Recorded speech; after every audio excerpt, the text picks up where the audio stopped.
En kaunti ma Kisumu ne jo mamine pod imed nyisi mondo koro ne odhi laro kombe mag siasa yiero ma higa manyien. Mano ler mochiw kanyo to kod kalore ka jalar kom mar Women Rep ma Kisumu ka Grace Akumu lero ni wach ma bende koro idhiro gi ni Azimio la Umoja ma bende otele gi muluore Raila Odinga e yorno makende manyalo biro riwo ji kanyachiel to nywando ji duto teko ok ong'iyo kit chwech mano mine kaachiel to kod joma chuo.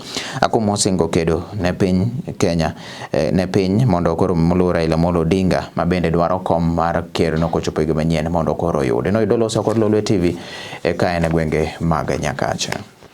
Wan jo Nyakach gima waneno ma ogeini gi duto jodongo gi owachonwa ni mondo wabed gi luor, waluore kendwa wawegi, waluor welo, waluore jotelo. Maduong' en ni kik ng'ato kaw saa mar siasa ni kelo ayany Nyakach ka. Kendo gima opuonjwa ka ni campaign obed mar kwe.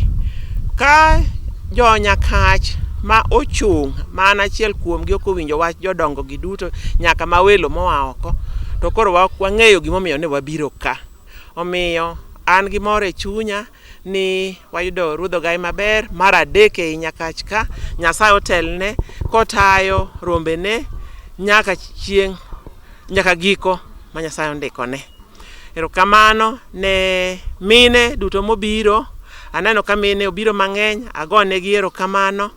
Kata obedo ni mine ok oseyudo telo maber, wang' ni ageno ni gidhi yudo, kendo an akaw thuolo ni makende ni wacho ni abende achung' kendo achung' imara, kendo mine gi yude biro keyo e chung' mara ma asebedo ka nyisogi, kendo akaw thuolo ni mondo awachi ni Azimio la Umoja ma jaduong' Raila Odinga nyocha osewacho cha. Ane mustari ya mbele kendo aduoge ODM, ane ODM mane ane Kisumu County Secretary, kendo abiro sire gi chunya duto gi tekra duto, kendo abiro kedo ne piny ka mondo wang' ni oganda wa oyudie loch.